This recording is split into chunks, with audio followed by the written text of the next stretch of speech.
মোৰ নাম উপেন ডেকা। এইখিনি হাৰিভাঙা কয় ন? এনে হাৰিভাঙা। এই আপুনি গগনা আৰু আপোনাৰ এই মূৰৰ শিঙৰ পেঁপা হয়, কেতিয়াৰ পৰা আৰম্ভ কৰিছে বনোৱা?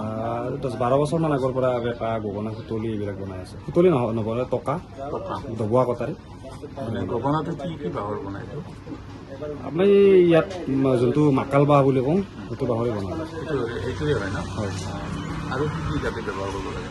অকল বাঁহৰে? গগনাত অকল বাঁহহে ব্যৱহাৰ হয়। আৰু এই মূৰৰ শিঙৰ যিটো পেঁপা? ম'হৰ শিঙৰ পেঁপাত আপোনাৰ বাঁহ, ম'হৰ শিং আৰু নল ব্যৱহাৰ হয়। ক'ৰ পৰা গ্ৰাহক আহে? গ্ৰাহক গোটেই অসমৰ পৰাই প্ৰায় আহে।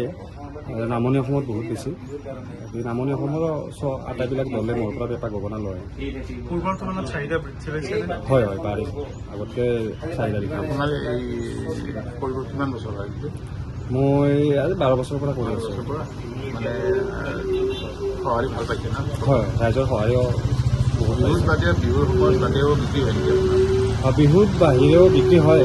আৰু মই যোৱা বছৰ মুম্বাই ফিল্ম ইণ্ডাষ্ট্ৰীলৈকে গগনা আৰু টকা তাত অৰ্ডাৰ কৰি তাৰ পৰা নিছে, তাত পঠাবলৈ সক্ষম হৈছোঁ। যোৱা বছৰত কিমান মান টকা আপুনি বিক্ৰী কৰিছে? যোৱা বছৰ মোটামুটি 3.5-4 লাখ টকা বিক্ৰী কৰা হৈছে। এই বছৰো পাইছে? এইবছৰ কিছু হৈছে আৰু আছে পেঁপা, গগনা বহুতখিনি আছে, কাষ্টমাৰ আহি আছে। অনলাইন অৰ্ডাৰো এনেকুৱা কৰিছে নেকি? অনলাইন দূৰত যাব লাগিলে DTDCত পঠাই দিওঁ।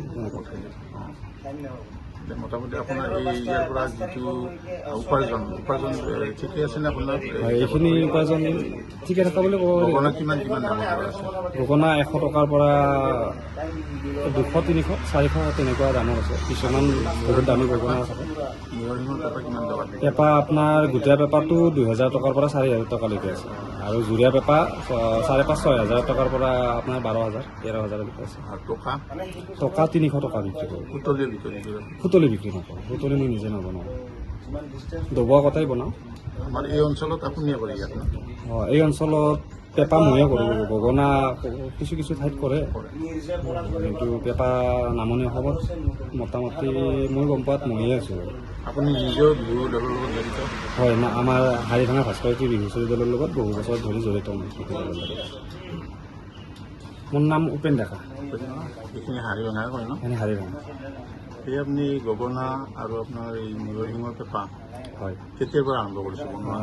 10-12 বছৰমান আগৰ পৰা পেঁপা, গগনা, সুতলি এইবিলাক বনাই আছে। সুতলি নবনাই, টকা ডবোৱা কটাৰী।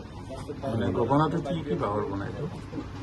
আমি ইয়াত যোনটো মাকাল বাঁহ বুলি কওঁ, সেইটো বাঁহৰে বনাই আছে। সেইটোৱে হয় ন? হয়, আৰু কি যাতে ব্যৱহাৰ কৰিব লাগে? অকল বাঁহৰে? গগনাত অকল বাঁহহে ব্যৱহাৰ হয়। আৰু এই মূৰৰ শিঙৰ যিটো পেঁপা? ম'হৰ শিঙৰ পেঁপাত আপোনাৰ বাঁহ, ম'হৰ শিং আৰু নল ব্যৱহাৰ হয়। ক'ৰ পৰা গ্ৰাহক আহে? গ্ৰাহক গোটেই অসমৰ পৰাই প্ৰায় আহে। নামনি অসমত বহুত বেছি। নামনি অসমৰ আটাইবিলাক দলে মোৰ পৰা পেঁপা, গগনা লয়। পূৰ্বৰ তুলনাত চাহিদা বৃদ্ধি পাইছে? হয়, বাঢ়িছে। আগতকৈ চাহিদা বৃদ্ধি পাইছে। আপোনাৰ এই কৰিব কিমান বছৰ হয়? মই আজি 12 বছৰৰ পৰা কৰি আছোঁ।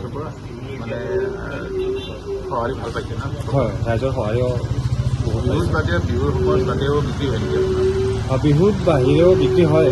আৰু মই যোৱা বছৰ মুম্বাই ফিল্ম ইণ্ডাষ্ট্ৰীলৈকে গগনা আৰু টকা তাত অৰ্ডাৰ কৰি তাৰ পৰা নিছে, তাত পঠাবলৈ সক্ষম হৈছোঁ। যোৱা বছৰত কিমান মান টকা আপুনি বিক্ৰী কৰিছে? যোৱা বছৰ মোটামুটি 3.5-4 লাখ টকা বিক্ৰী কৰা হৈছে। এই বছৰো পাইছে? এইবছৰ কিছু হৈছে আৰু আছে পেঁপা, গগনা বহুতখিনি আছে, কাষ্টমাৰ আহি আছে। অনলাইন অৰ্ডাৰো এনেকুৱা কৰিছে নেকি? অনলাইন দূৰত যাব লাগিলে DTDCত পঠাই দিওঁ। মোটামুটি আপোনাৰ এই ইয়াৰ পৰা যিটো উপাৰ্জন ঠিকে আছে নে আপোনাৰ? হয়, এইখিনি উপাৰ্জন ঠিকে থকা বুলি ক'ব পাৰি। গগনা কিমান দামৰ পৰা আছে?